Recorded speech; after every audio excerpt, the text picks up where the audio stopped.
It is the 19th day of October, 292 days into 2018, a day we are focusing on infant mortality. Now, many mothers lose their babies either when they're still in the womb, during birth, or shortly after birth. So, how do they cope? Do mothers who have not gone through this identify with this? How about the fathers? Are they as affected? Well, these are some of the things we'll be talking about. My guests are already in studio and we'll be delving into it, considering that October is a month that we create awareness around pregnancy and infant loss. Now, our team in the counties will also bringing us their own views from the counties. And of course, good morning and welcome to NTV Today. My name is Gladys Gachanja and we are in various parts of the country bringing you the latest information. Well, as you know, NTV is on the road yet again, and this time we're making our way to Kakamega County. Now, Kakamega County is also very, very instrumental in this part of the weekend because the Mashujaa Day celebrations will be marked in Kakamega County for the first time ever. Our own Trevor Ombije is on the road on his way to Kakamega County, and he is now joining us with the latest from the road. Trevor, how far have you gone down towards Kakamega County? Gladys, like you rightfully mentioned, NTV is back on the road again. Right now we're at Sashangwan Center. It's about 200 kilometers to Kakamega from where we are that way. We've just stopped by the road to give you a shout out and tell you NTV on the road is heading to Kakamega, where there's going to be Mashujaa Day celebrations for the very first time in that county number 37. Like you rightfully mentioned, the president himself is expected there, and thousands of people are heading to Kakamega, and we're going to showcase everything you need to know about Banaba Ingo. In fact, for the purposes of this trip, my name is Trevor Mbija, also known as Wepukuru. We have Michael Anka, Zainab Ismail, she's right back there. Zainab is just trying to get some eggs before we get on the trip. And Zainab, like I mentioned earlier on, you know, for the purposes of this trip, you have been baptized Nanjala. Yes. So you're Nanjala and I'm Wepukuru. Yes, Wepukuru. It's very nice to meet you. Nice Nanjala. to meet you so much, Wepukuru. I mean, this is a fantastic place, Nakuru, County 032. 37, and it's 37. Yes, Kakamega, yes. Fantastic. And you know, my colleague Dan Muli as well, we're just enjoying this very rich, high protein eggs over here. We've been convinced to have them. Hopefully, we'll be very strong. That's Nanjala for you. Let's pick some samples of people here and find out what they expect for the Mashujaa Day. This is Sashangwan though. The main party is in Kakamega. Let me speak to one person here, the one who's serving us with the eggs. Okay, my name is Robert Ngetich. Yes. Na sisi ni wakazi wa Nakuru. We are happy kwa mambo ya Mashujaa Day. Na tunafurahia sana kwa sababu ya hii siku. Yes. Okay, first of all, wacha nishukuru Uhuru kama shujaa wangu kwa sababu ya kwanza alitoa hii mambo ambayo tungeenda kusherehekea Nairobi, akaileta mpaka kwa county. So namshukuru sana. Na ungependa serikali ifanye nini kikuwe kimwananchi ili maisha yako idumishwe zaidi ama ikiwe bora zaidi, ungependa ifanye nini? Oh, okay, asante. Ningependa kusema kwa serikali kitu cha kwanza, sisi kama wakazi wa chini kuna mambo mbili tatu tunaumia, though country na grow. Kuna ile mambo kama uchumi bado upande wetu tunazorota, kama sisi ni watu wa wa mahindi. So sasa tunasikia bei ya mahindi iko chini, 800 per sack, hiyo iko chini sana. So tungependa serikali ituone kwa hiyo sekta ya ukulima pia. Yeah. Na jambo moja ningependa kushukuru, ningependa kutumana. Mimi ni muuzaji wa hizi mayai hapa. Hizi mayai ambazo ziko hapa. I'm the only person hapa Sachangwan nauza hizi mayai ya kienyeji. Na siku moja ningefurahia sana kusavu Uhuru na hizi mayai za kienyeji. Sawa, tunamwambia pitia hapa hivi akienda huko. Asante sana. Let me sample more views here. Wewe jina unaitwa nani? Majina Samuel Martin, mkazi wa Sachangwan. Ujumbe wako kwa Wakenya Mashujaa Day ni nini? Ujumbe wangu kwa Wakenya Mashujaa Day, mimi naambia washerehekee mzuri, wasiwe na matatizo, na kwa watu wanatembea na barabara, waenda safari njema, waende wafike mahali wanaenda. Mimi sina mengi, ni hayo tu, washerehekee mzuri Mashujaa Day. Na ungetaka serikali ishughulikie jambo lipi hapa hivi Nakuru? Jambo lipi? Kama saa hizi tuko na uchumi mbaya, tunaomba serikali watuangalie sana, maana unajua saa hizi kila kitu imekuwa bei kali. Tunaomba tushukishwe, kama ni shukari waweke chini, ndio hata raia wa kawaida mwenye ako chini naye afurahie kila kitu. Tunaomba na serikali wakati wa campaign, tunaomba tutafanyia maendeleo. Tunaona barabara sio mbaya, barabara endelee kuongezwa. Tunashukuru kwa serikali hiyo. Alafu tingine vitu wasituongezee bidhaa, watu wasiweke juu sana. ndio tunaomba tuangalie pande hiyo. Asante sana. Gladys, before I hand it back to you, we have an entire team heading to Kakamega. We are so many. These are our outriders. You can see the borders lining up by the road. Like we mentioned, we are about 200 kilometers away from Kakamega. That's where we are heading to. The celebrations will be there starting from tomorrow. Then thousands of people are expected in that county number 37, including the president himself. So as soon as we get there, Gladys will be letting you know everything that happens around Kakamega, all the celebrations there, the traditions, all the things that happen within Kakamega city, within Kakamega county. We'll be bringing it live to you. And of course, my colleague Dan Mule is also here. Let me listen to a bit of Kiswahili from Dan Mule. Dan, unatarajia nini wewe? Mara kwanza sasa mimi ndio nakuinterview kama sasa wewe ni mkazi wa Nakuru. Sijazoea kwa upande ule, lakini kwanza tulikuwa tunafurahia mayai ya kienyeji na kafirifiri kidogo. Nzuri kabisa.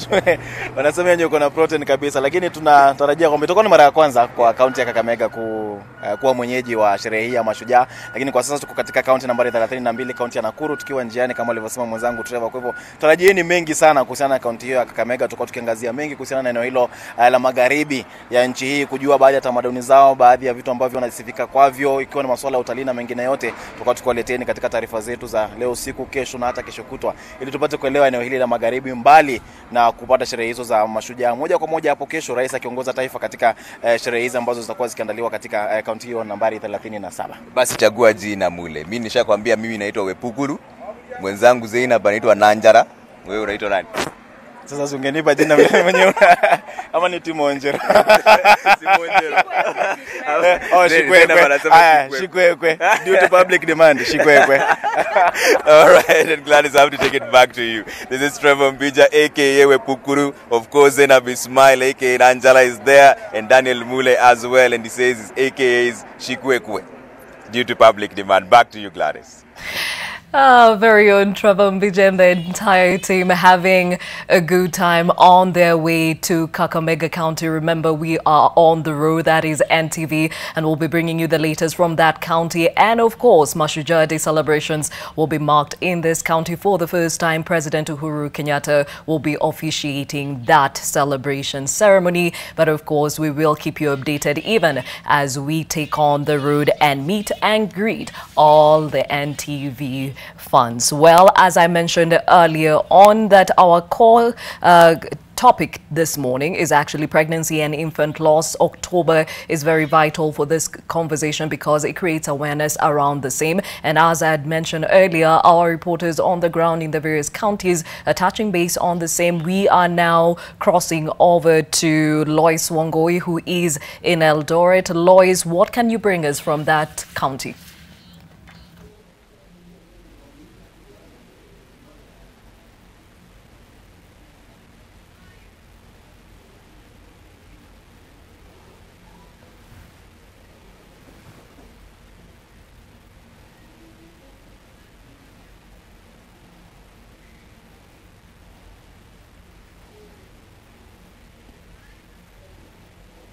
Many thanks, Gladys Gachanja. Indeed, we will be picking through that conversation of infant mortality. And with me in studio are two ladies, Ruth and Josephine. This morning, I will be speaking to them to try and understand if indeed wananchi on the ground are conversant with the whole topic of infant mortality, even if they have not gone through it.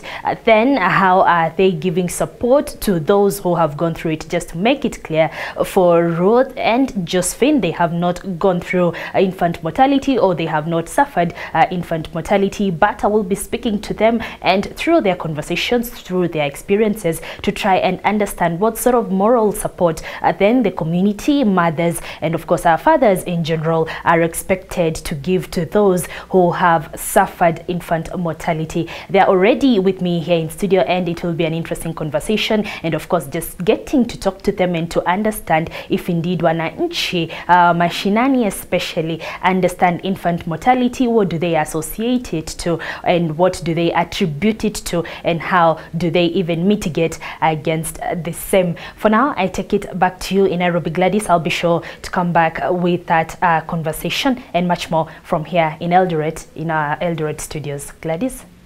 Thank you, Lois Wangui, coming to us from now Eldoret Bureau, to be specific, our studios, and she will be joining in on this conversation on pregnancy and infant loss. We now cross over to Mombasa County, where reporter Kevin Mutai is also standing by. He will also be speaking to some stakeholders who will be chiming in into the conversation. Kevin?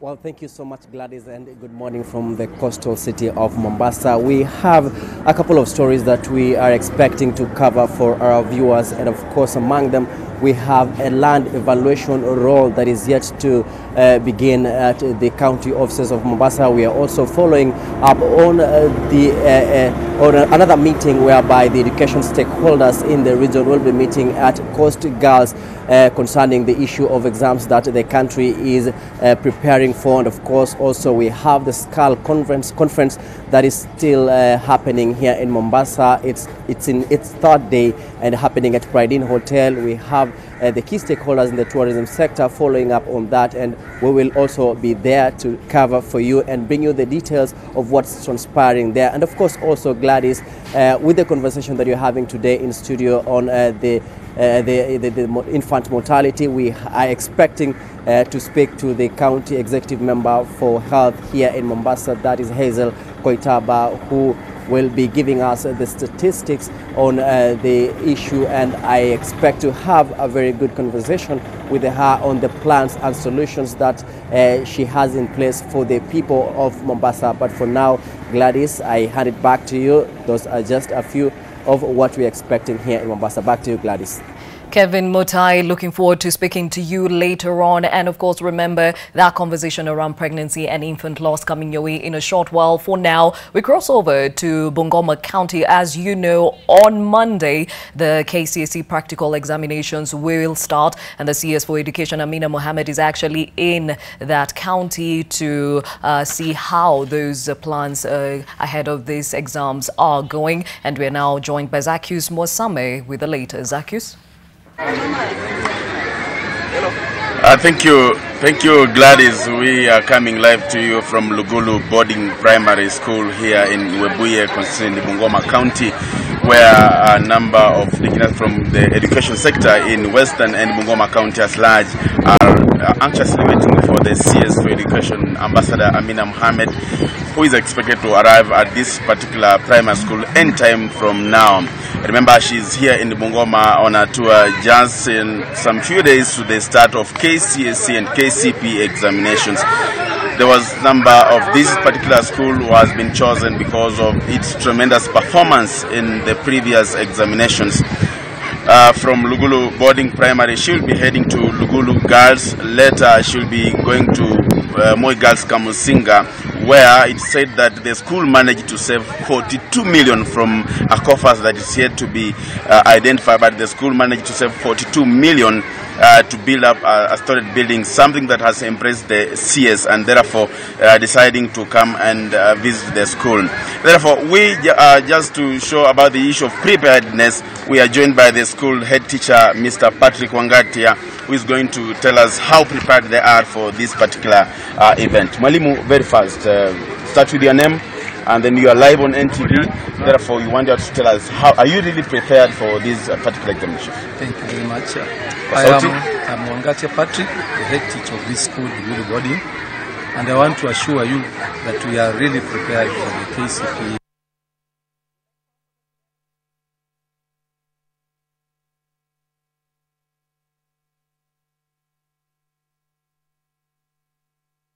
Apologies for that technical hitch. We shall be crossing over to Zacchaeus Mwasame when that is rectified. But as he mentioned, the CS for Education, Amina Mohammed, is in Bungoma County. And of course, she's inspecting some of the schools that will be sitting this KCSE exam, which will start on Monday, the practicals at least. And a lot has been said about these exams. And she is very categorical that there will be no cheating because all measures have been put in place to make sure that none of that happens. And those that are caught will be charged in court. Well, we shall keep you updated on the same. But for now, let's look at the day's diary. We are still keeping up with the ghosts of Rio as they step out of their closets. Now, former Sports Cabinet Secretary Hassan Wario and athletics legend Kipchoge Keino are set to be arraigned at Milimani to face charges in the 55 million shilling scandal relating to the 2016 in Rio Olympics Games. Now, they presented themselves to the police yesterday as they risked having arrest warrants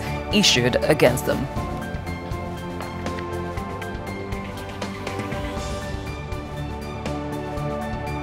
And something else we're keeping an eye on, Namibia's president is in town. President Hage Geingob, who is in the country for state visit, is set to hold a joint press briefing with President Uhuru Kenyatta at State House, Nairobi. The briefing will follow talks between the two heads of state. Preceding the press briefing, two young Kenyans who will be part of a team traveling on the inaugural Kenya Airways inaugural flight to New York on the 28th of October this year will be awarded with their tickets.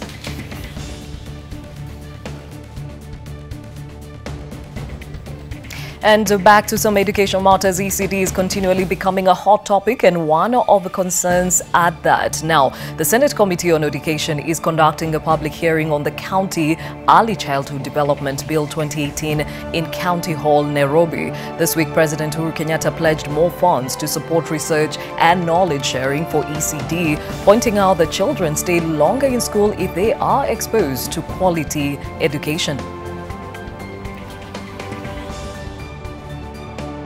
And of course, something that we are looking forward to remember, Bungoma County is actually hosting, or rather Kakamega County is hosting the first ever Mashujaa Day celebrations in that county, County 37. The National Celebration Steering Committee will be hosting an update meeting in Kakamega, and the committee is issuing an update on those preparations for the Mashujaa Day celebrations that will be held on the 20th of this month in Bukungu Stadium, Kakamega County.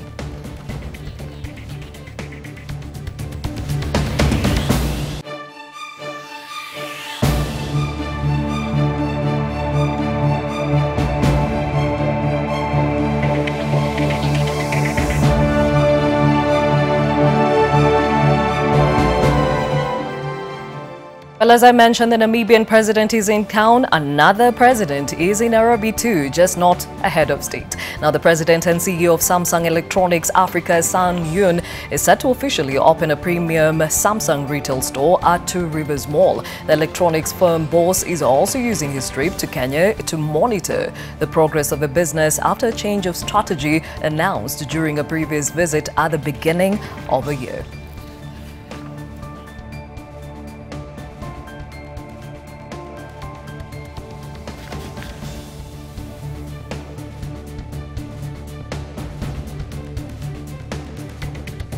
And of course, to developing stories we're keeping an eye on. Blood is still being shed in Marsabit. Now, yesterday, 2 people were killed in what is suspected to be a retaliatory attack in Marsabit County's Gabre scheme. The fresh attack comes as leaders from the region met in Nairobi and agreed to work together and preach peace. We are keeping our eyes open and our lenses and microphones ready to give any update that comes from that end, and hopefully an actual end to that conflict. Now, have you seen the books primary school children are learning from? Well, some of the excerpts from those books have caused uproar among many who have seen them. And the Kenya Publishers Association has in return rubbished claims of publishing school textbooks that have errors for the new curriculum. They claim that the conversation around the Shodi textbooks was a smear campaign. We are looking out for any follow-up on that debate because it touches home and, of course, is at the core of the society's moral fiber. So, to a story that we brought to you exclusively, how much is a baby worth? Well, it would appear not much. Try 50,000 shillings. Well, that is how much a woman was going to sell her baby to an NTV crew today, or rather yesterday, before child welfare officers and the police stepped in to save the baby and stop that deal. The woman is being questioned by police at the Shauri Moyo police station after NTV investigates caught her red-handed attempting to sell her baby fresh from being born at the Pumwani Maternity Hospital. NTV's Seth Olale, Wambui Kurema and John Otanga posed as potential buyers, selling the purchase for the 8-day-old baby. Here's that story. It all started with this phone call at Nation Center. Our source posing as a client in need of a baby. There was a woman who was the willing seller. Habari yao leo. Aje nauliza. Uko tayari ushauliza ni pesa ngapi tunalipa?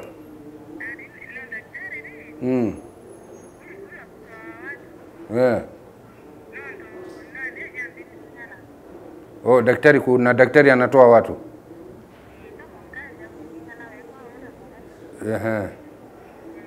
Sasa mimi niko njiani nakuja huko.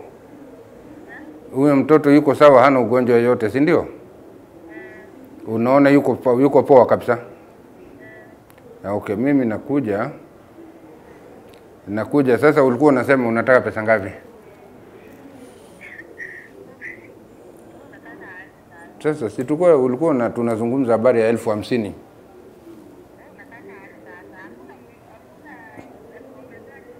Sasa nitaongezea na ile ni wewe ulikuwa unasema hujakunywa chai na nini, si ndio hiyo tukamaliza hivyo Hiyo ulikuwa unasema hujakunywa chai na nini. Si ni hiyo tu peke yake, lakini 50,000 nitakutafutia.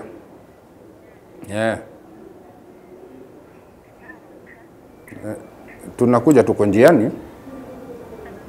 Niko mimi peke yangu tu na dada yangu, mtoto wa dada yangu. Tutakuja naye sababu unasema habari ya kitambulisho. Huko hauwezi ingia bila kitambulisho. Sasa yeye ana kitambulisho tu, ataingia ndio mtoke naye pamoja. Alafu tumalize. Sawa? Wewe unahakikisha na hakuna tabu inaweza kutupata hapo. Wewe mamake ajui mambo yoyote. Okay, sawa.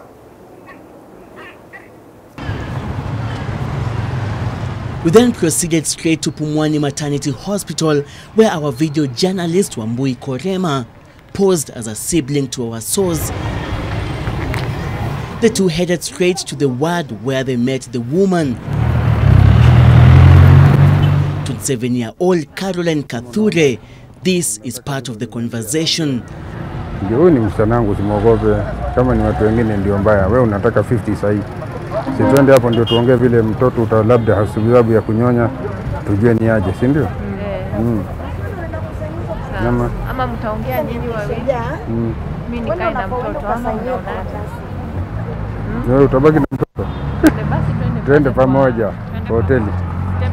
Tembe. At some point, our source posing as the buyer went to get copies of the birth notification. After about an hour and a half, the woman emerged with the baby together with our video journalist Wambui Kurema and our source. After a brief chat outside the facility, they proceeded to a restaurant which acted as the venue for the buying negotiations. With the deal sealed at 50,000 shillings, it was time to deliver the money to Miss Kathure. So unataka kumuuza how much? Unajua sisi tunamwambia yetu, sijui yeye anataka kumuuza how much. Wewe semeni hata 20. Wewe unataka ngapi? Unajua usemi yako. Sasa mimi sisemi kitu kabisa. Sasa nyinyi ni ngapi? Yoyote tuko nayo tukupatie, ama unajua mtu usema yake. Nasema kwenu ngo mpanga ni ngapi? Unajua mimi nilikuwa nakuongeleshia, lakini msichana wangu alikuwa juu. Unajua naweza sema ingine. Kwani waleti chai? Mwambie nisaidie tena maji mwanzo. Amesema uko na hiyo.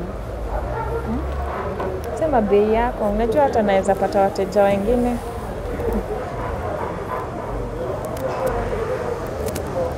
Unasaidika. Unasaidika. Sema ile kitu ungependa ufurahi. Ni sawa tu kama anasema. Sasa anasema ana vingine. Utasema Useme bei. Hii niweke. At least hapa itaingia vitu vingine. ni sawa tu basi. Sawa. Ile tu mlikuwa mmeagana ni sawa. Tunaagana na nani? Tunaenda tunaagana na wewe. Anaweza kuwa atapata mtu ana high price akusaidie kama 70 60 kitambo umalize kunyonyesha hiyo siku ipatikane akupatie mteja mzuri ana pesa mingi. Anasema aje? Nimemtext ndio hii amesema 70. Si umeona? Anasema 70. Sawa basi, nikia naye. Mwambie alete hiyo basi. Si mimi ndio nakwambia kwa mimi ni mtoto. Mimi si mtoto sawa. Na wewe si mtoto na wewe si mtoto. Sisi wote ni watu wazima. Wanatumia hii akili ama hakuna mtoto hapa. Watu wazima wote. My husband anasema anakuja. Analeta pesa. Tumgoje kidogo. Posing as the person delivering the money, I convinced her to wait a little longer since I did not have the full amount and hinted to her that someone else was coming with the balance. Seth Olale, NTV. Well, definitely a story we are keeping an eye on. As we said, she is still in police custody. The baby and herself are well, but the child protection services wanted to take the baby from her, but the police said at this point they do not see the reason why. And as I mentioned, we shall be following up on the developing bits of that story. Well, it's interesting that we're actually talking about a mother and baby because, as I mentioned earlier, our conversation this morning surrounding pregnancy and infant loss. Well, October is actually that month that is set aside to create awareness around pregnancy and infant loss. And to give us a perspective to this, with me in studio, I have a counselor. Her name is Elsie Mwangi. Thank you for your time. Wanjiru Kihusa, who is with still a mom, but also a mother. And of course, I have Martin Kabiru, who is a father. Thank you for making time. Now, before we delve into that conversation of the day, I mean,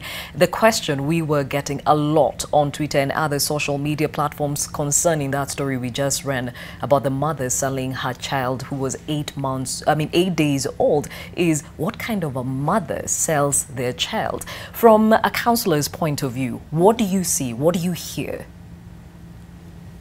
Well, from a natural point of view, that question is very valid because our mothers are wired as natural nurturers. And now having a child and you wish to sell, there are many questions around that. But from a counselor's point of view, there is always a story behind a story. She's coming from somewhere that we need to understand. Okay. Yeah. Now, it's interesting that you said there's a story behind the story because on our Daily Nation this morning, she says the reason why she was willing to sell is because she cannot take care of the 2 kids she already has, and this was going to be another burden on her, so she was willing to let it go. Now, Wanjiru, you have been on that route where you tried to have a child twice over, you lost those children, you finally are a mom today, so how does that make sense to you? Yeah, it does, and I think what Elsie said resonates with me as well. That I've been working also in settlements here in Nairobi, like slum areas, and I'm really encountering a lot of moms who've lost a child, but also I've seen people who are unable to negotiate because somebody may ask, why did she choose to have this child if she was not able to look after them? Yes. But one of the things I'm also seeing is there are people who are even unable to negotiate safe sex or even use of contraception. Like there are people in relationships that are unable to have those privileges which we take for granted in terms of negotiating that kind of deal. Now, from somebody who's lost a baby, I struggled with it immediately. I lost the baby, especially that first year, to encounter people who get pregnant with ease, get pregnant with ease. Some people in campus, people are having discussions about abortions. People have gotten on Twitter to ask me whether I'm willing to adopt their baby. And that was at the height of my own despair of looking for a child. But the one thing I've noticed, Gladys, is there's that balance in life. there are those people who can have a child but are unable to look after them, and that's their journey. That's the plate, those are the cards they've been dealt. And then there are the rest of us who are really trying to look for a child, and for some reason or other are unable to. And both issues are important. Both of them are legitimate. Part of me would have said, oh my God, I mean, why keep this baby? Like, there are so many people looking for a child. But at the same time, it is not that her reasons are invalid. All of us have that journey, and every of us has different struggles in life. Okay, speaking about struggles, Martin, you've had your own. I mean, they say when you have a child, mtoto kuja na sahani yake. Now, in this case, she's ready to give up this child, yet there is a parent or parents that are struggling to even keep a pregnancy or even, you know, have children. Your thoughts? Well, of course, the first question is, she says she wants to give away this baby because she can't take care of her. And of course, the question that begs is she alone? Where's the man? And I think that's the question the society has to deal with now. Because you see, a lady like this is being pushed to a corner, and trust you me, I don't think it's easy for her to just, she looks like she's having an easy face, but I think the turmoil and the struggle is probably within, and we may not be able to be privy to that. But tomorrow, even if she gives away this baby, tomorrow she's going to miss this baby. So the question is, where is the break? Where is the man? You know, the natural provider. Elsie says she's the natural nurturer and caregiver, but where is the natural provider? Who is the man? You know, where is the vacuum? And what is filling that vacuum? Is it desperation and things like that? And of course, I mean, when she gives away this baby, the idea at the end of the day is that she's actually lost this baby. You know, this lady's gonna grieve to some extent at some point. So we're talking about infant and pregnancy loss. This is an 8-year-old baby. She's giving it away. She carried it for 9 months. The effects of the pregnancy is going to stay with her. The stigma around the small room she lives in, the informal settlement, people will be wondering, you had a pregnancy. The same thing, you had no pregnancy, then people see you with a baby and they're wondering, where did you get this baby? So this is the reverse. So this is the reverse. So there's quite a bit, and I'd echo what Elsie is saying. It's the story behind the story, and for me as a man, I want to look at the man's story behind it. You know, where are we hiding? Where are the men falling short? Are we becoming more of sirers than fathers? You know, are we just siring kids and leaving women to raise these children? You know, so I think this is going to be a good conversation, and we are hoping that we will not only focus the eye on her inhumane cruelties as it may be, but we may just be candid enough to unearth more. All right, very well put. Well, we shall be now coming back to our conversation of the day again, pregnancy and infant loss. Before now, we cross over to the Milimani Law Courts. As I mentioned earlier, a story that is developing, we're keeping an eye on, is that former CS for Sports, that is Hassan Warrior, is actually expected to be in court. Remember, he actually is facing corruption charges over the Rio Olympics scandal, where 55 million shillings is said to have been embezzled. And of course, there's also Gladys Gachanja, who's been mentioned on the same. So as you can see, those are pictures coming from the Milimani Law Courts. Remember, they are being or facing corruption charges over the Rio Olympics, where 55 million shillings is said to have been embezzled.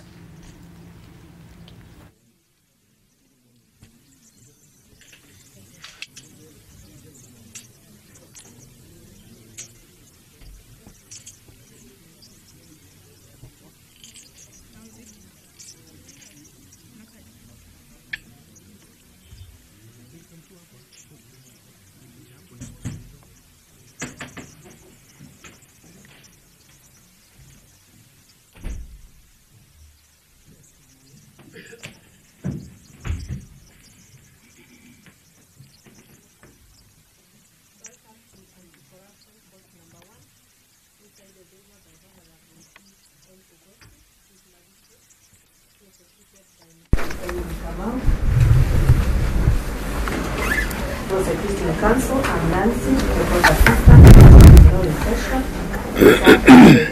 Plea number 45 of 2018.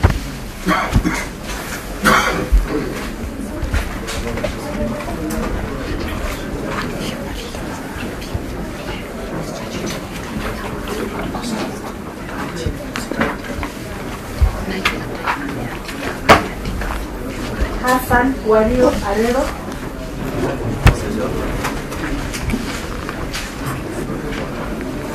Harold Komen Chebet.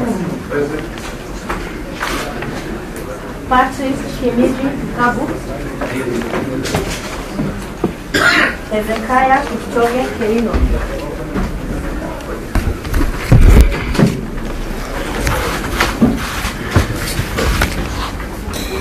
Your Honor, I am Emily Kamau, Deputy Director of Public Prosecutions. I'm appearing for the Republic, assisted by Ms. Olajo and Ms. Kibali. Your Honor, Sagana, for the first accused Hassan.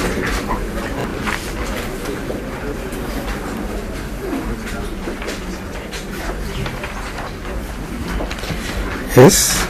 Then in the matter of appeal, I'm on record for the second accused person.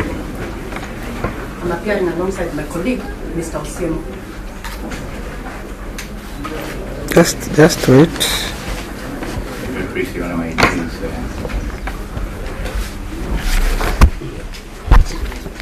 is Kanyi. Yes. Number 5, Patrick.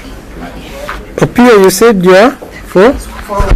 Appears as the third accused person. Yes. First accused is Hassan Wario. Yona is the third accused person. Let me just call out Richard Teta Zekai.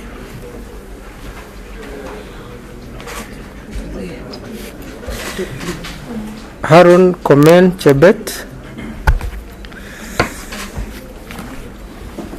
Stephen Kiptanui Arapsoi.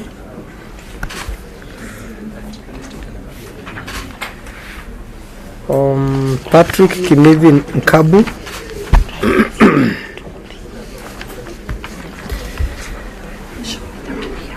Hezekiah Kipchoge Keino. Francis Kanyili Paul.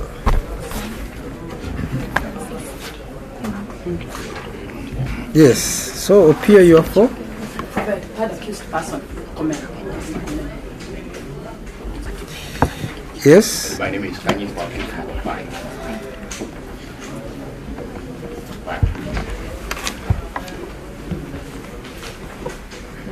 Yes. Your Honor, my name is Miller. Yes. Appearing with Mr. Koskei for the sixth accused person.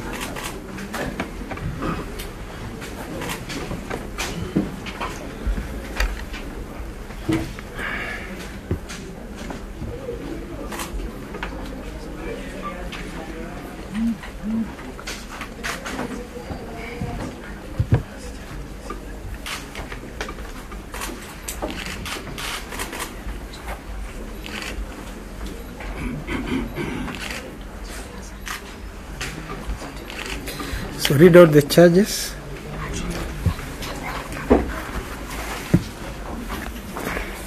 To accused 1, accused 3, and accused 5. Listen very carefully. Hassan Wario Arero. Harun Komen Chebet. Patrick Kimiti Nkabu. Count number 1. The charge is for Hassan Wario Arero. The charge is abuse of office, contrary to section 46, as read with section 48, subsection 1 of the Anti-Corruption and Economic Crimes Act number 3 of 2003.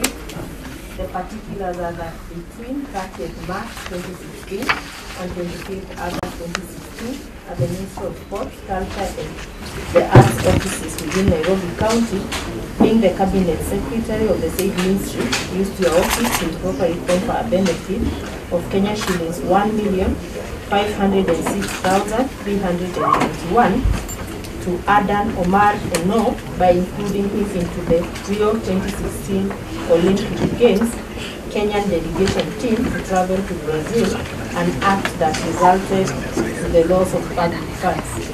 True or not true? Count number 2 is for Hassan Wario Arero. The charge is abuse of office contrary to section 46 as read in section 48, subsection 1 of the Anti-Corruption and Economic Crimes Act number 3 of 2003.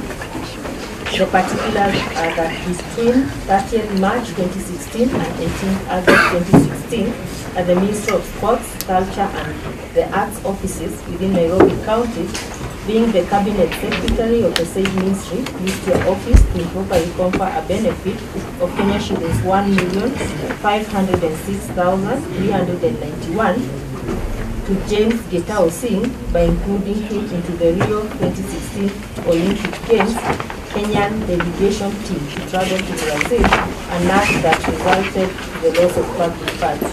True or not true? Not true, Your Honor. Count number 3. Count number 3 is for Hassan Wario Arero.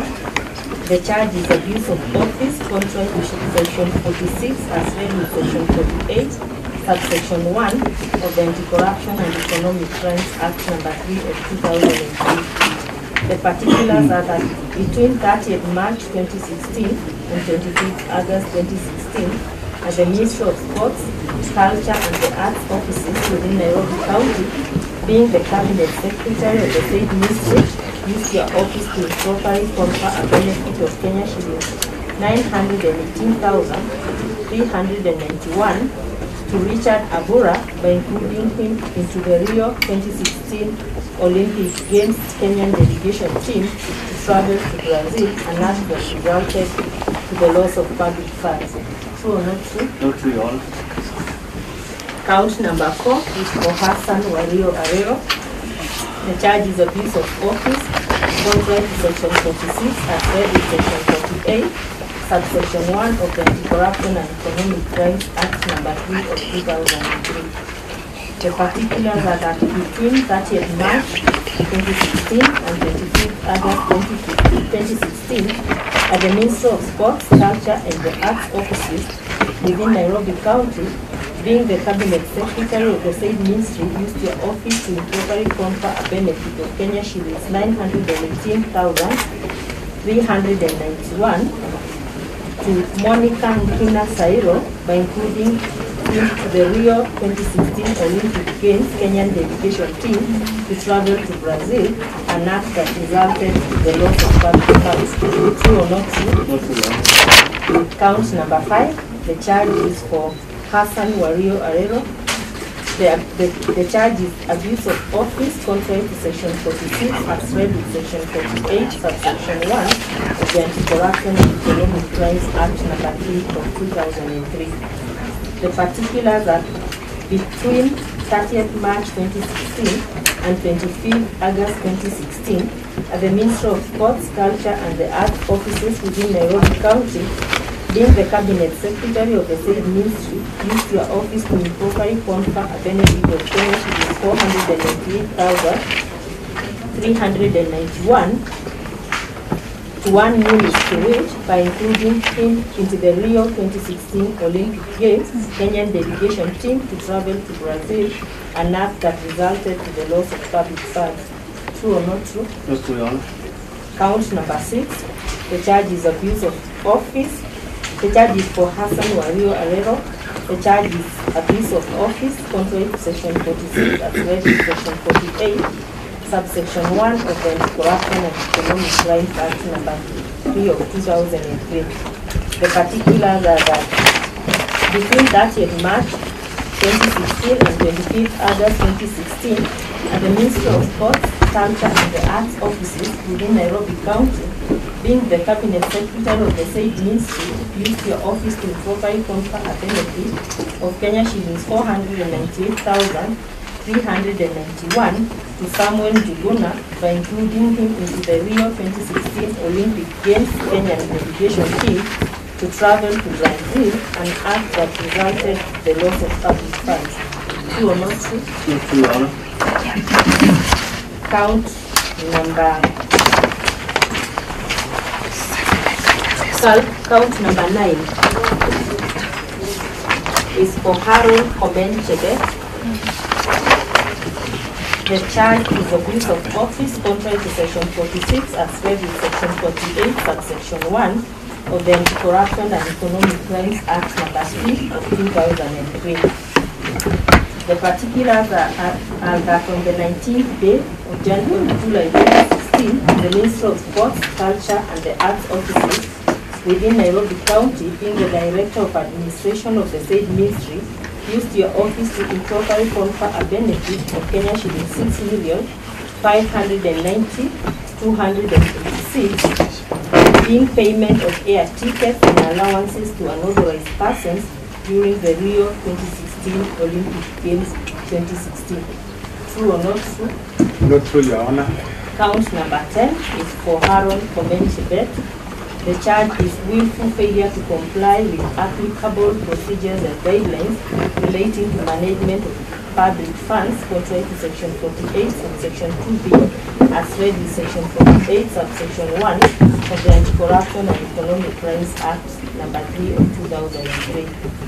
The particulars are that on 19th day 2016, at the Ministry of Sports, Culture and the Arts offices within Nairobi County, being the Director of Administration of the said ministry, being a person whose functions concern the management of public property, carelessly failed to comply with the applicable law and procedures relating to the management of public funds, to which section 68 subsection 1A and 3 of the Public Management Act 2012 by unlawfully authorizing payment in excess of $151,500, that is Kenya shillings 15,907,500 as allowances to the members of the Kenyan team, the Rio 2016 Olympic Games.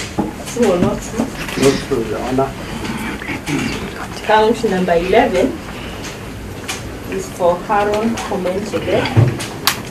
The charge is engaging in a project without prior planning contrary to section 45 subsection 2c as read in subsection 48 subsection 1 of the Anti-Corruption and Economic Crimes Act number 3 of 2003. The particulars are that between the 30th March 2016 and 22nd August 2016, at the Ministry of Sports, Culture and the Arts offices within Nairobi County, being the Principal Secretary and the Director Administration, respectively, being persons whose functions concern management of public funds, procured air tickets without proper planning. True or not true? Not true, Your Honor.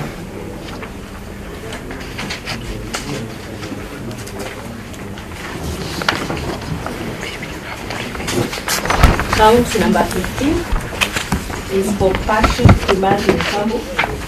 The charge is willful failure to comply with the applicable procedures and guidelines relating to management of public funds contrary to section 45, subsection 2b as read in section 48, subsection 1 of the Anti-Corruption and Economic Crimes Act number 3 of 2003. The particulars are that on 19th day of July 2016, at the Ministry of Sports, Culture and the Arts within Nairobi County, being the finance officer of the said ministry, being a person whose functions concerned the management of public property, carelessly failed to comply with the applicable law and procedures relating to the management of public funds, to which section 68 subsection 1A and B of the Public Financial Management Act 2012 by carelessly misusing public funds amounting to Kenya shillings 22,540,800 in a manner which was uneconomical and ineffective during the Rio 2016 Olympic Games. True or not true? Not true, Your Honor.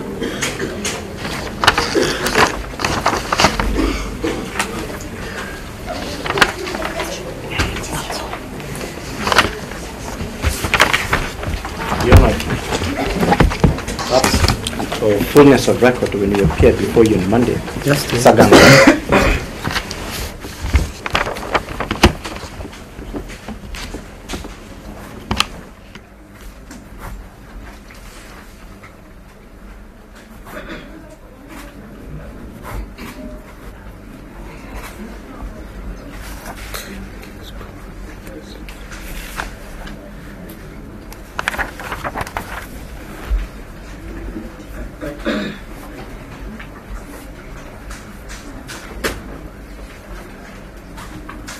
So I've entered pleas of not guilty. Yes. Your Honor, when you appeared before you on Monday the 15th, the court gave directions in as far as the first accused is concerned, more particularly to appear before the DCI at 6 o'clock yesterday. Yes. Processing and 8 o'clock this morning. Yeah. I want to confirm that the first accused indeed complied with those orders.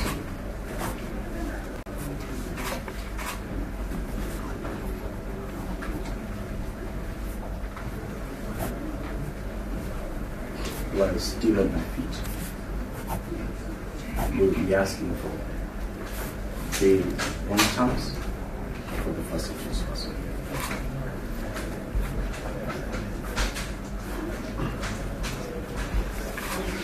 Yes. Then have you also prayed? That Miss Opia. Yes, to the third accused person. The court to release the third accused person.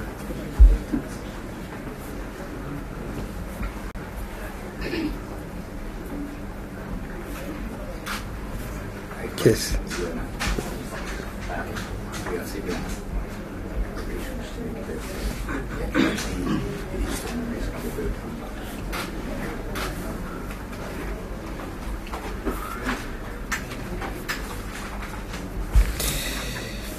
Yes.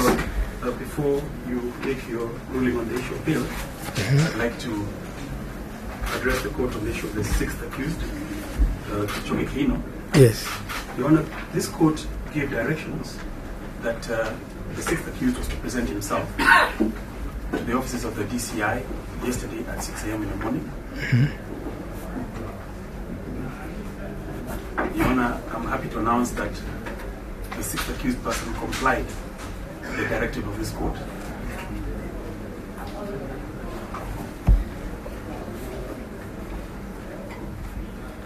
He was there the entire day. Yes. And thereafter, new developments arose. The first one being that I had actually written a letter to the offices of the DPP on the 17th of October.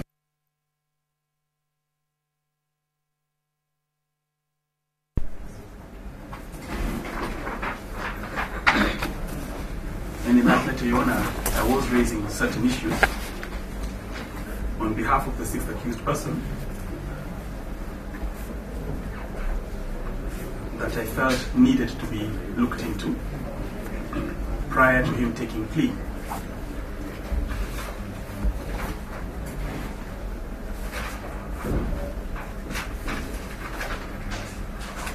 Yes. Your Honor, the office of the DPP was gracious enough to respond, which they did.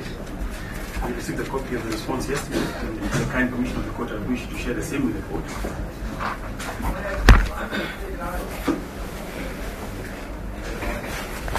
And as you shall see from the last paragraph of that letter.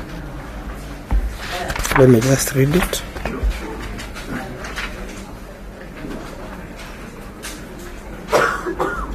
The last paragraph of that letter, my lord. Yes. Indicates that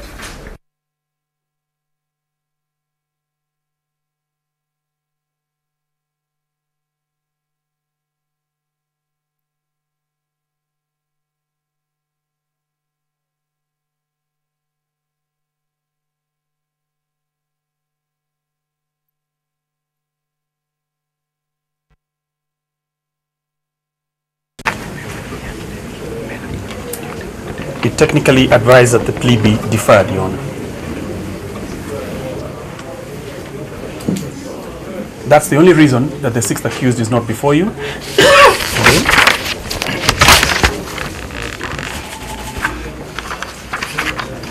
He, however, was released yesterday and was given a free bond by the police to appear before them on the 23rd of October, next week Tuesday at 9 a.m.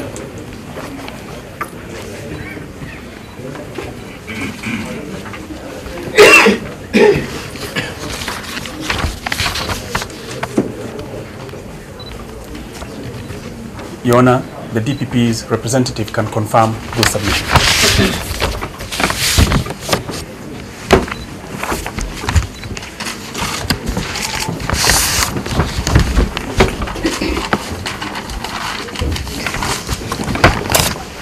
Yes, Your Honor, on behalf of the DPP, as regards the prayer for bail, this court has already set the terms for bail, and I would be requesting that the court sticks to the same terms.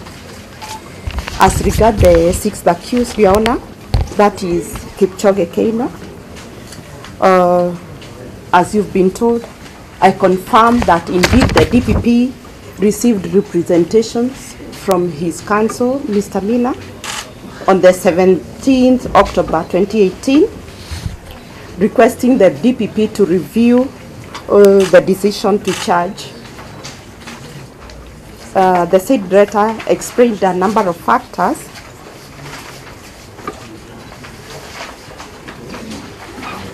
which needed to be inquired into while reviewing the matter. Upon receipt of that letter, Your Honor, the DPP wrote to the DCI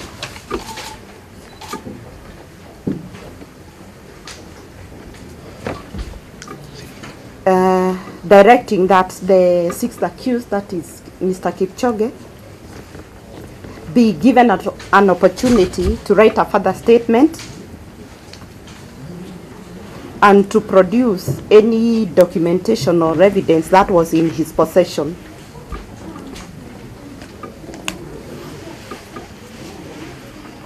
The DCI was further directed to investigate the new information and urgently resubmit the inquiry file for review by the DPP. This is pursuant to Section 4 of the ODPP Act and the prosecution policy and prosecution guidelines. The DPP may review a matter in which he has already given directions to prosecute.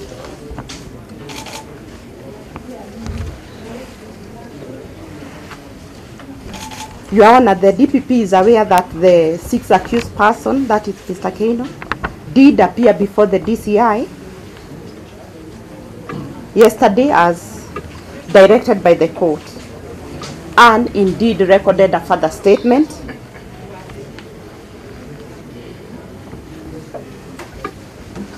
and supplied some documents in support of whatever he recorded in his statement.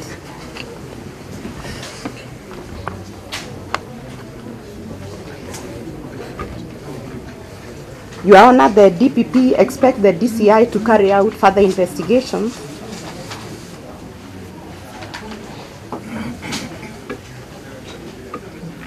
to verify the veracity and value of the evidence against the charges that we had preferred against him.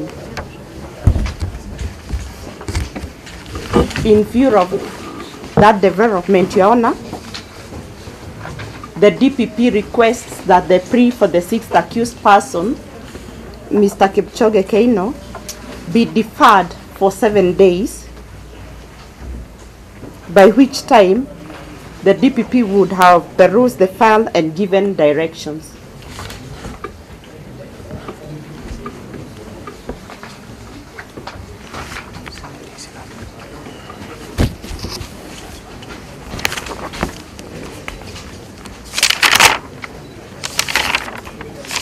That's all, Your Honor.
pursuant to that of council investigation, I would write case 6 and 17 of the report.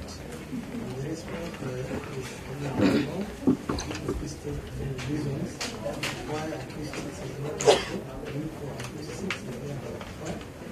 These 7 days, this such plea to be taken, and such plea to be taken to back on.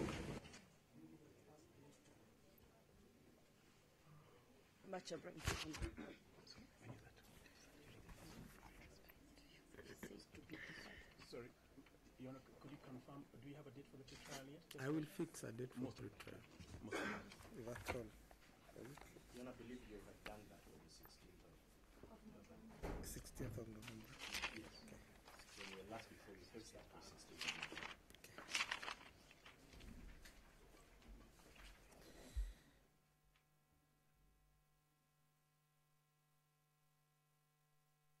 Well, pictures live coming from the Milimani Law Courts where Justice, that is Luka Kimaru, has been hearing the plea, or rather the plea hearing for former CS for Sports Wario, Hassan Wario. And of course, he is accompanied by 2 others, former Director of Administration, Haron Chebet Komen, and former Finance Officer, Patrick Imithin Kabu in the Sports Ministry. And these 3 are facing corruption charges, but they have all actually pleaded not guilty and to the charge of abuse of office, mainly to do with mismanagement of public funds, improper planning and inclusion of unauthorized persons on the street. So again, that is Justice Douglas Ogoti listening in on that case that has to do with the 55 million shillings that was embezzled for the 2016 Rio Olympics. It is a story that keeps developing, and we shall be coming to you with more detail. And just to mention that one other person that was expected to be in court today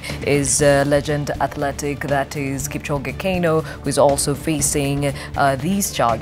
But they had the prosecution on behalf of the DPP has actually asked for deferment of his charges against Kipchoge Keino for 7 days. Well, that judgment will be coming through from Douglas Ogoti later on in our subsequent bulletins, but please stay with us for more detail. Well, we take a short break on NTV Today, back with our conversation around pregnancy and infant loss. Stay with us.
Gladys Gachanja to that conversation about pregnancy and infant loss. October is a month that awareness is created around this, and it might not make sense to you if you've never gone through, but those that have worn that shoe, they know how it pinches. And speaking of which, with me in studio, we have Martin Kabiru, who is a father who has an experience of his own when it comes to these matters. We have Wanjiru Kihusa, who is from Still a Mom who has her own experiences on this. And of course, we have Elsie Mwangi, who is a counselor. But before we get to that discussion, I'm told that Judge Douglas Ogoti is still speaking. Let's cross over to the courts for a moment. You could therefore kindly give us a mention date.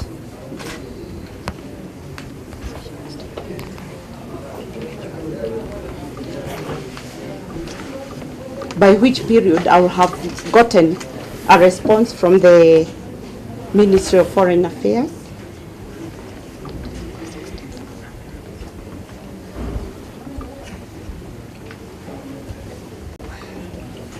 Especially on the issue of the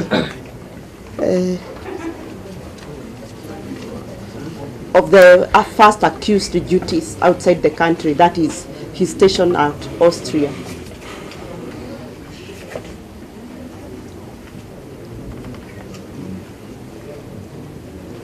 As of now, since we have not yet communicated to the relevant ministry, I'm not able to table the relevant response.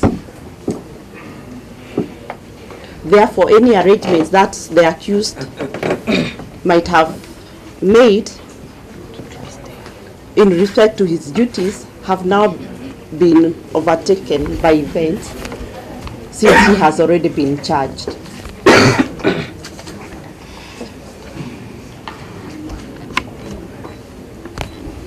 That's all, Your Honor.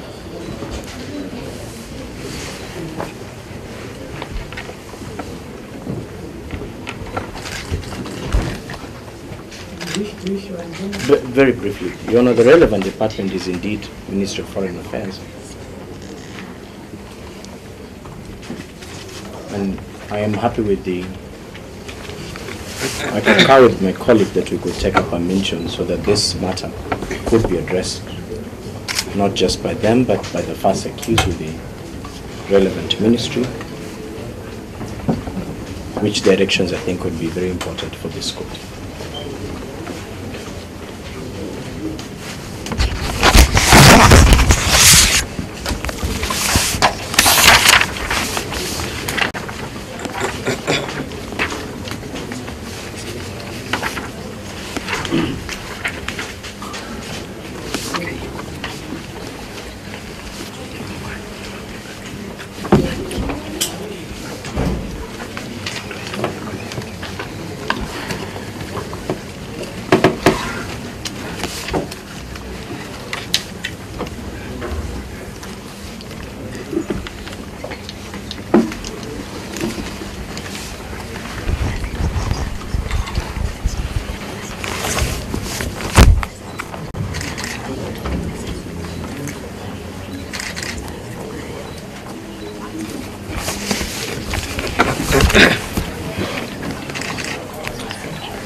Now, after considering the submission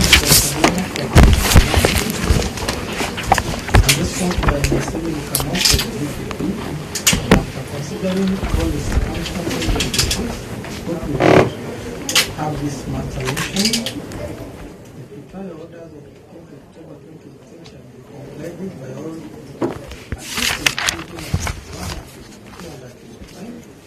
in consequence thereof, any party wishing to make any application here in any court shall do so by way of a notice of motion to serve the wrong relevant parties at which date shall be taken to hear. Most obliged.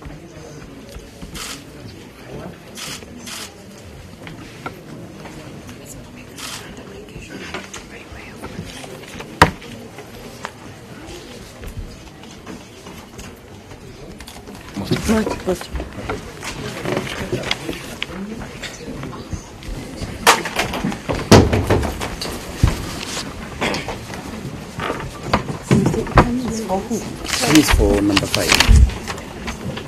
Fight number 5. The fifth accused person. The lady, what is the name of the lady? Excuse me, lady. What's your name? Opio. Opio. You are appearing or not? Still following those proceedings coming from the Milimani Law Courts, where the former CS for sports, that is Hassan Wario, among others, are facing corruption-related charges to do with the 2016 Rio Olympics. And of course, earlier on, they pleaded not guilty to these charges. As far as Kipchoge Keino is concerned, that is yet to come across as to where he stands on this. But the DPP had asked for deferment on the same for 7 days, and we shall be bringing to you as to what Justice Douglas Ogoti decided on the same. Now, to that conversation, pregnancy and infant laws, we are now joined by Kevin Mutai from Mombasa, who is speaking to the CEC Mombasa Health on the same subject and really trying to find out how these parents who lose their children are given the support they need, and if there's any structure of the same at the coastal region. Kevin? Well, thank you so much, Gladys, and I had promised you that we will be back with more information on the conversation today on the infant mortality. And here we are at the Coast General Hospital, where we will be speaking to the CEC member for health, that is Hazel Koitaba, who will be giving us statistics, the records of these issues of newborn deaths in this region and the kind of solutions they've put in place to ensure that the issue is being addressed. Remember that among the causes of these cases are prematurity and also infections such as pneumonia, as well as other cases also that the CEC will also be able to tell us. Without wasting too much time, I'll just ask her to just come closer to me. And first and foremost, thank you. Just introduce yourself. Thank you for joining NTV Today. We are here. Our conversation today is the issue of infant mortality. Tell us, how is this issue in the coastal region? Okay, thank you very much. My name is Hazel Koitaba. I'm the executive in charge of health services here in Mombasa County. We're here today at Coast General Hospital. Of course, Coast General Hospital is a referral hospital, which means we only deal with emergency cases or referral cases from other hospitals. The infant mortality rate in Mombasa County is at 22 out of every 1,000 births, which when compared to the national average, we're quite lower, because the national average is at 39 every 1,000 births. Is that a decline in the number of newborn deaths, or it's stabilizing, or it's on the incline? Definitely it's a decline. As a county government, since the inception of devolution, we have focused on preventive and promotive care, which means that we are encouraging a lot of mothers to attend antenatal care or antenatal clinics, and at least attend those 4 times before giving birth. This ensures that we are able to lower the cases of complication, which we know are caused by various issues such as high blood pressure or low blood pressure, sexually transmitted infections, and so on. Do we have like prenatal services for the newborn mothers? For the first-time mothers? Oh yes, we as a county government, we have about 44 health facilities, and all the primary care facilities also provide prenatal care, and this ensures that even after the mother gives birth, she's able to still get the health care that she requires to ensure that the child is well taken care of. And what are some of these solutions that as a county government you've put in place in order to address this issue of infant mortality? Infant mortality, the infant mortality rate in Mombasa, we find are generally caused by premature deliveries and also birth asphyxia, which means a delayed in oxygen delivery to the fetus. And to prevent that, we're making sure that these cases are captured long before, during the antenatal clinics, because if a mother attends antenatal clinics, we're able to see if there's a chance of complication. And if that is the case, then we are able to bring them, or they are able to come to the hospital in good time, long before delivery. As I said, this is a referral hospital, which means sometimes when the mothers come here, most times we have to perform cesarean deliveries. Here at Coast General, we have a theatre dedicated to cesarean sections, which ensures that there's no delays for mothers to go to theatre. And lastly, do we have cancellation services for those affected mothers? Definitely. In each hospital, we do have a social services unit, and if by any chance a mother loses their children or their child, then we are able to cancel them immediately after they give birth, and we don't actually let them go home until we feel that they are stable. Okay.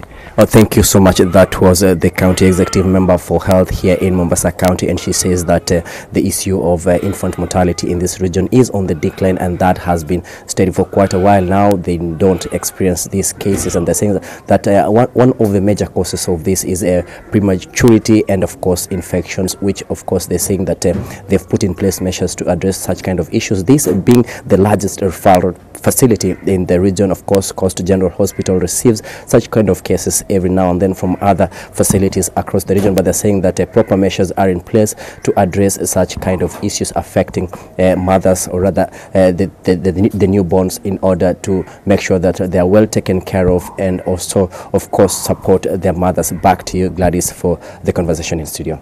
Thank you, Kevin Mutai, speaking to the CEC Mombasa. A very good conversation there, and also giving us a scope as to how matters are at the coastal county or the coastal region. Now, back to our studio guests, and just listening to the CEC in Mombasa, maybe for purposes of just where you've been, and you've walked this walk, Wanjiro, she's spoken about some of the reasons why there's infant loss to start with.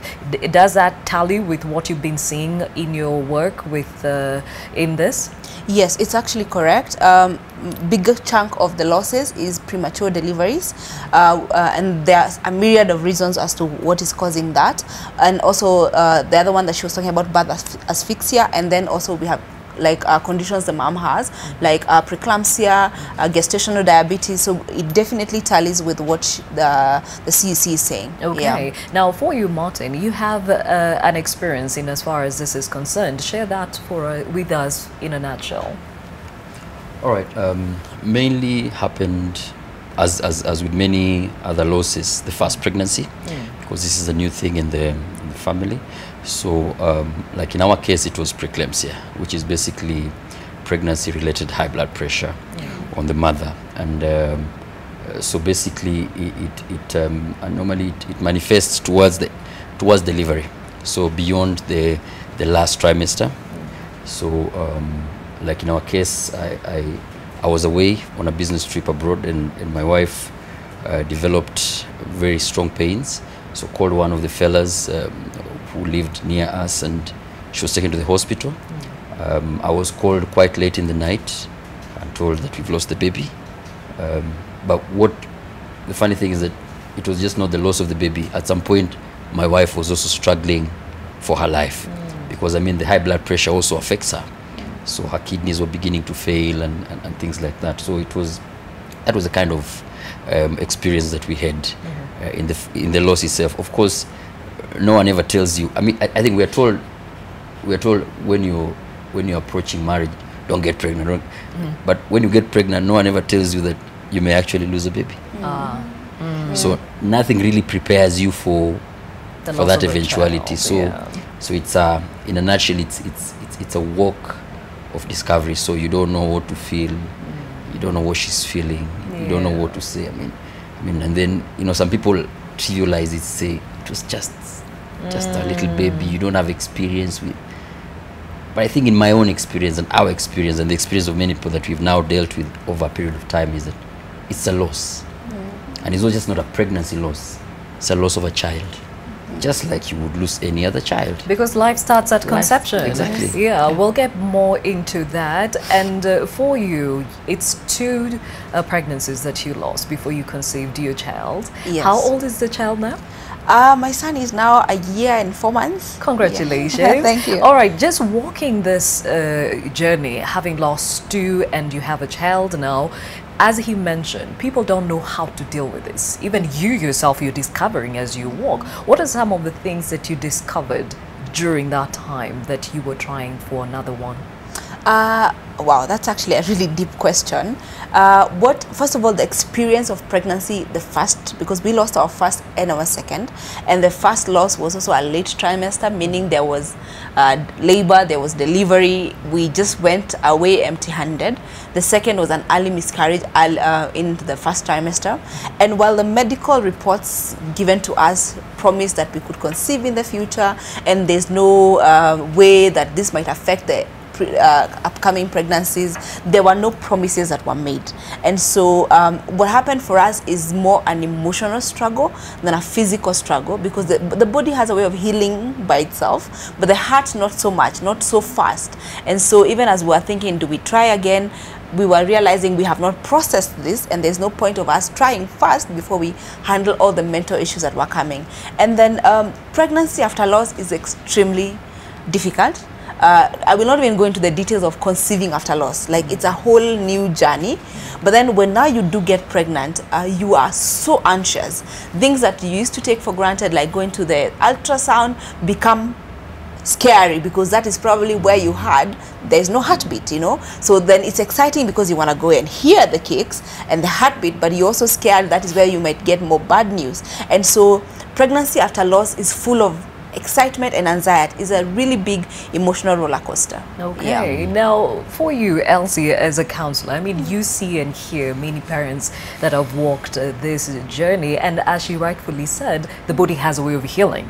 But what is left to heal is the heart and the mind. Yes. What helps along the process? What helps along the process? I would say support. Because we have everything around us, but in times of crisis, you don't really know what you need at what point. But if you get support from people who really understand what you are going through, it becomes lighter, so to say. It doesn't just end. And one thing I tell my clients is that as we start the journey, we are not here to fix grief. You cannot fix grief. It is a journey that you need to purpose to walk to the end, however long it may take. And one important thing to note, child loss is the longest lasting grief. It goes with you for the rest of your life. However, whichever number of children you get after the loss, they will never replace the other one. So you will always remember there was a child before this one. For Wanjiru, her first and second passed on. But now the one that she has is not the firstborn. So she's a mother of 3. And that is why we call our organization Still a Mom. Even if you don't have a child that you can hold or you can see, you are still a mom to that other child. Okay, it's a long journey and a difficult journey to accept. But we are patient enough to work with our clients until they get to a point of acceptance, and we get to heal that wound in a way that they see the scar. Yes, it is not painful, but it reminds them, I had a child, but I can move. I also tell my clients that in grief, there is nothing like moving on. It is moving forward. It is about the progress, not the speed. Well said. Now, Martin, you had mentioned about not knowing what to do. Your wife went through this process, so she probably has, you know, she could tangibly feel the pain within her, but you didn't carry the pregnancy, though you are the father. Your challenge was, how do you relate to her and console her? How are you able to do that, or come to terms with it?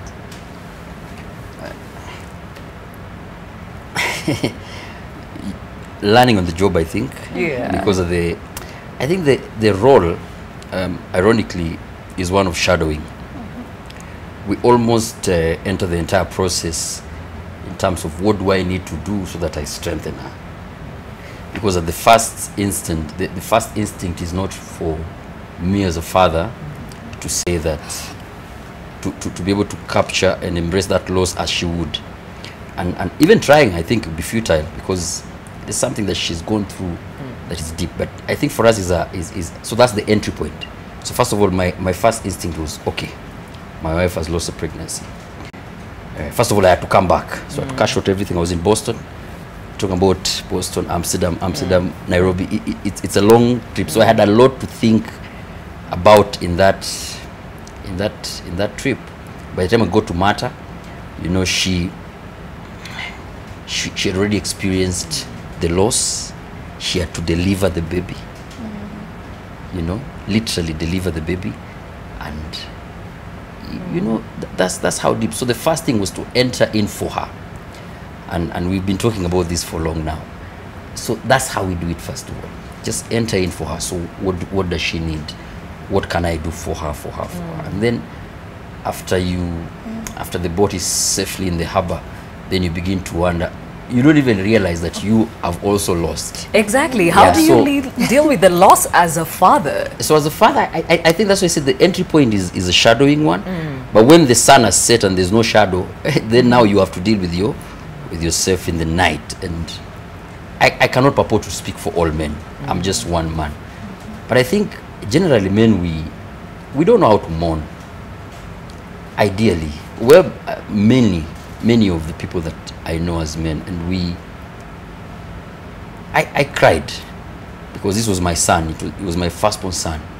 His name was Jesse. I had a name for him. I had plans for him. I wanted to do biking and camping with him. So I'd lost that bit of him, and I had to come to terms with the fact that I've lost him. I remember sitting at the dining table in the night, and I had to man up and say, you know what, Martin, you've lost. And there were not very many people I could talk to, you know, because majority of guys maybe had not gone through it. Maybe majority of other people were like, usiwe bana boss, man up, utapata mtoto mwingine, unaona. So there's that. But I remember just having a conversation with myself first and acknowledging that I have lost. And that was a good start, because then I was able to now enter, and my wife was gracious enough and to almost at some point literally just pull the veil off her face, the mourning veil, and now asked me, how are you doing? You know, and you know, after that, I mean, we sat down with couples who had lost pregnancies before, couples who tried a bit more, and we sought counseling. We over a period of like 1 year, we got to engage with the subject matter a bit more, and it helped us a bit. And I would go on record as saying that's such important, because if you don't do that, the second pregnancy, as Wanjiru said, will become eggshells. The entire thing. Yeah. And by the way, trust me, it's crazy. It's crazy thing about every time you go for ultrasound. One little story. I remember one night, we didn't even know, but my wife, she took porridge when we were expecting our second baby, and she used natural honey in it. So she didn't even know that it reacts with her tummy, and we had to go to the hospital in the middle of the night. By the time we 3 in the middle of the night, you know, the thing is subsiding, and you can imagine how each and every little thing becomes a so dealing with it prepares you, most importantly, for the subsequence. Okay. Yeah, I think that is most critical. Yeah. All right. Now, before we continue with that conversation, just as I mentioned earlier, is that Sharon Otieno is actually being laid to rest today in Homa Bay County. We are now joined by Oko Kusa, who is following the proceedings of that burial.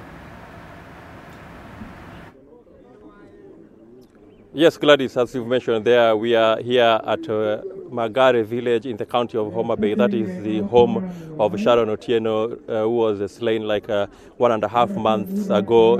The burial is scheduled for today here. As you can see in the background, the coffin has already been brought to the main arena where this particular ceremony is supposed to be held in a few minutes' time. We just had the master of ceremony there saying that they're going to start the kick-off the program in a short while.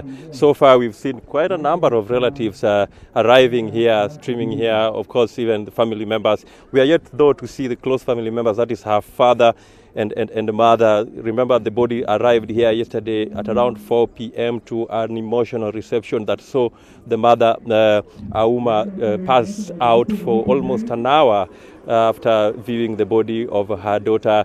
The dad was too, distraught to even speak to relatives or the media who tried to interview him yesterday. So there was a serious emotional reception here yesterday. A lot of relatives broke down when they saw her body. Remember, Sharon disappeared or was abducted like 1.5 months ago, and her body was later found.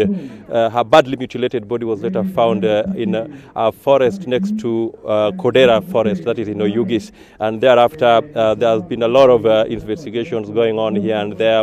The family actually refused that they will not be interring her body until her suspected killers or her killers are brought to book. And so far, we've seen some suspects being arrested and arraigned in court. We know of the top suspect in this particular murder case. That is the Migori County Governor Okoth Obado, his personal assistant Michael Oyamo, and a clerk at the Migori County Assembly by the name Caspar Obiero being held in custody. And as this investigation is still going on, we also know that next week around the 24th they are supposed to be taken back to court again for a hearing of a bail application. So that in a nutshell, that is what has happened here. We expect a lot of leaders, local leaders here. It is being mentioned that even the opposition leader Raila Odinga could make a stop over here in a short while during the burial before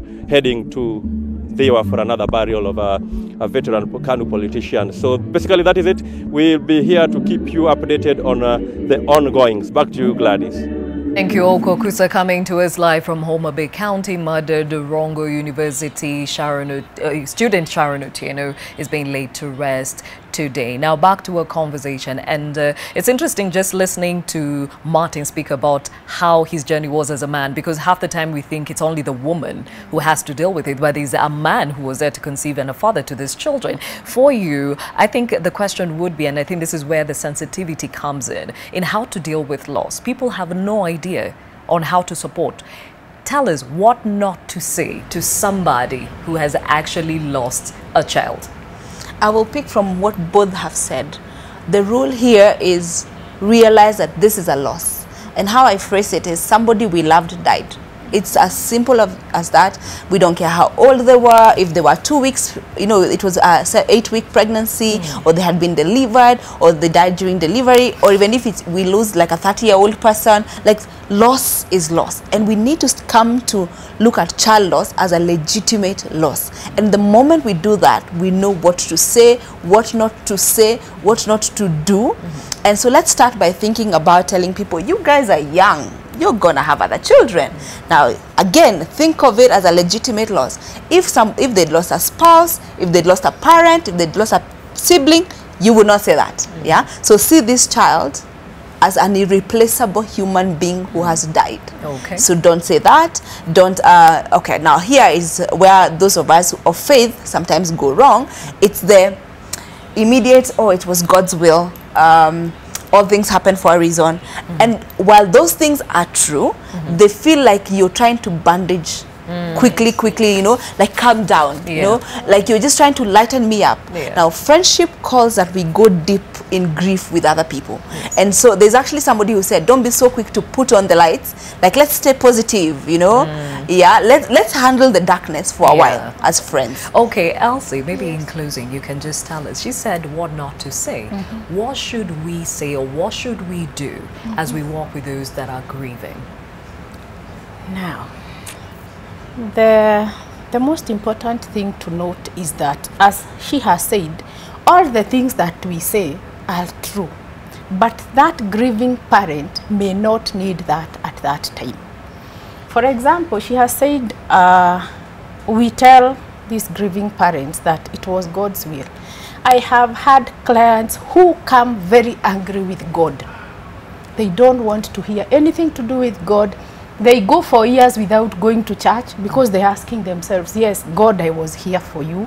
I worked towards getting this baby. I followed your commandments, everything I did. So what should I say? Me. What should I say? What should I do? Now, one thing, it is not always that we need to talk. Just go do those small things. If there are visitors, fix some tea, be there, clean the house, support them if they are not able to walk themselves to the loo, to the bed, those small things, if you don't know what to say. You'd rather say nothing. Say anything. Okay. Or say nothing, that is. All right. Say nothing, it works. And they remember someone was there for me when I needed them. But when you say something that hurts them, they remember the rest of their lives. All right, very well put. Now, ladies and gents, thank you for making time to talk about this. Remember, we have two mothers in Eldoret also speaking to our reporter, that is Lois Wangui, on the same conversation about pregnancy and infant loss. And now, thank you to Martin for coming. Thank you to Wanjiro, and thank you to Elsie. We now cross over to our Eldoret studio, where Lois Wangui is standing by with the two mothers who are also speaking about their experiences around pregnancy and infant loss.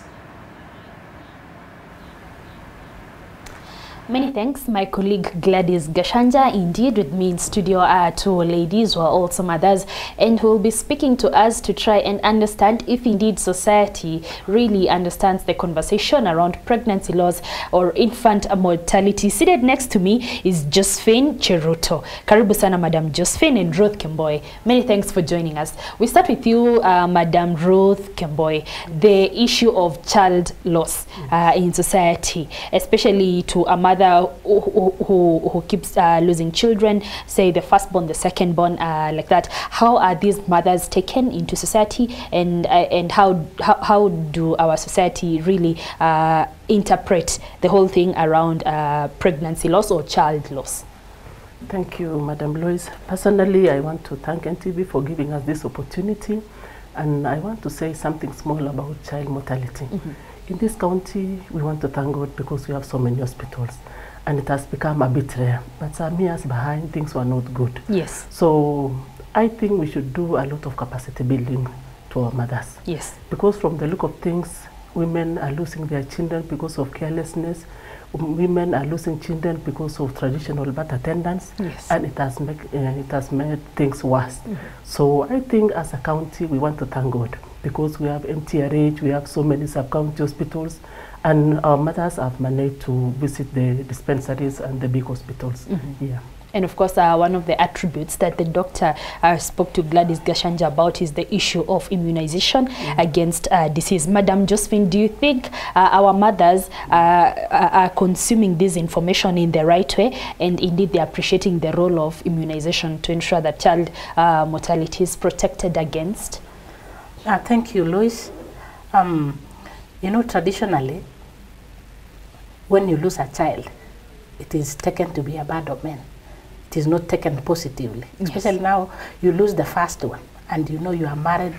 It's like you've brought something bad to the family. When you lose the second one, it is like now they are thinking of chasing you out of this family, because it is like you are not somebody good. And you know, marriages are being sealed by children. Yes. So when you don't have children, it is not a good thing. But we realize that even those who are taking their children for immunization, they are not, in fact, they are not sensitized so much to know that it is helping them. Yes. Because we realize that in our societies, even here in Western Nation, people still believe that there are some diseases. When a child gets, they should not be taken to hospital. They should not be given an injection. It is they like will give maybe some herbs. Some herbs and such. So we realize that we lose many children because one, what we believe in. Two, we realize that the young mothers nowadays don't even consider the diet that they take during pregnancy. And we realize that many of the children that are born are not in good health because most of them take chunky food. They take chips, they take sodas, they take bread. So it is not good food that is balanced diet. Because remember, as a mother who is expectant, you are not feeding yourself alone. You are feeding also the unborn. So we realize that many children are born with diseases that they come out with. And we realize that without the know-how, we don't even take them. After birth, we don't take them always for checkups and maybe when they have cold, we go to the chemist. I think what is making us to lose many children. Mtoto akikuwa mgonjwa, when a child is sick, many parents, many young parents go to the chemist for over-the-counter medication. Over-the-counter communication. And we realize that many children we lose nowadays. Pneumonia,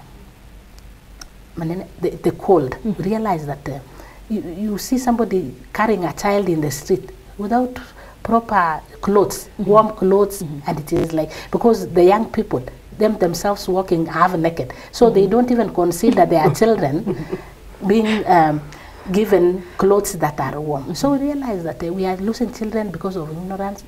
And maybe what's the trend? Because I remember before we went on air, you had mentioned in your years when you used to raise or bring up your babies, you used to tie them on your backs, then you'd have a number of lassos and shukas and shawls. But today you will find me and my son just walking in town. I'm holding him, he doesn't have socks on. If you could talk to us about that. Yes, we realize that you know, I think even the old people are not teaching the young ones on how they should carry their babies. Because when you are carrying a baby, you should know where the wind is coming from, so that the child is not facing the direction of the wind. The child should not be facing the direction of the wind. The child should be facing the opposite. But you realize that the young people are walking with the back, the baby back, even without any other shawl. It is like it is a fashion. When you are carrying a shawl, it is like you are an analog. So we are in digital. The child, the legs are out with only maybe a skin tight, and you know, this is a child that the skin is still light, is getting a lot of, and the dust and everything, and what they are given. You realize that even the young people are not interested. They leave the child to the house help. You don't know even what they are given. You don't know what even how they take care. You get home in the evening, and it is like these children are not taken care of. Yes. Okay. And maybe Madam Ruth Kembo, you can talk to us about giving proper care to children. Like Josephine here would argue, she notes that part of the reason why we experience child mortality during these times is because the mothers of today, or the young mothers, are really not conversant on proper ways of taking care of their children. But in their defense, many are working mothers, and at times they leave their children to caregivers or house managers. So how can a mother who's watching also chip in to ensure that there is proper care for her child, even as she tries to balance between work and the baby? The baby. Thank you, Lois. Currently, we have a problem with the young mothers. I think the problem starts with the mothers, because we don't do the transition. Yes. At times we just give our girls to get married, and after getting married, we don't know what they are doing in their homes, with their family members.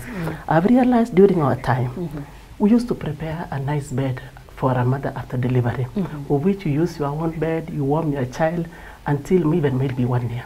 But currently, the young mothers just come straight away from the hospital. They throw away their child, wanamweka kwa sanduku ingine hapo, and they just sleep with their husband. So the baby coat is just there for the child. So at times the child feels so cold, nobody cares. At times she oversleeps, she doesn't know even what happens.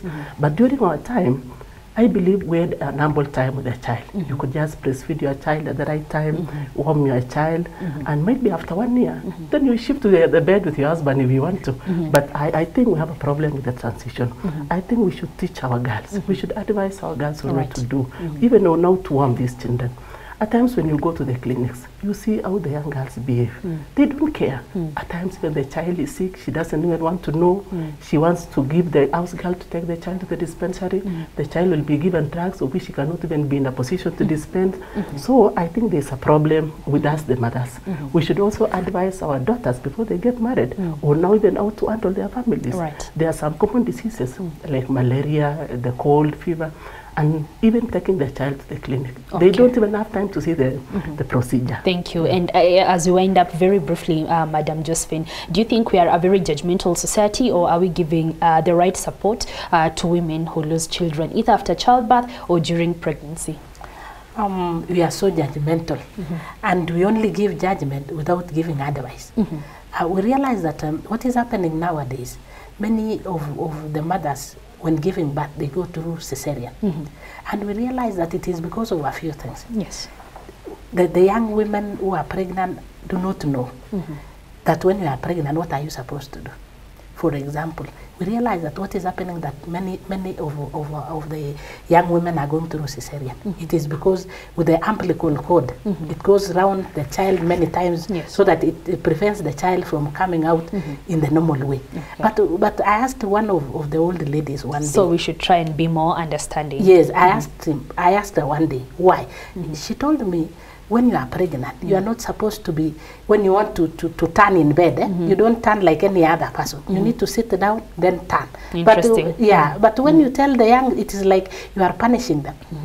For me to wake up, sit, and then turn. I think that is like, but she was telling me, when these young people are told the right thing, then we'll reduce such. And again, we realize that our society don't give solutions most of the time. It is only judgmental, and it is like, it is you.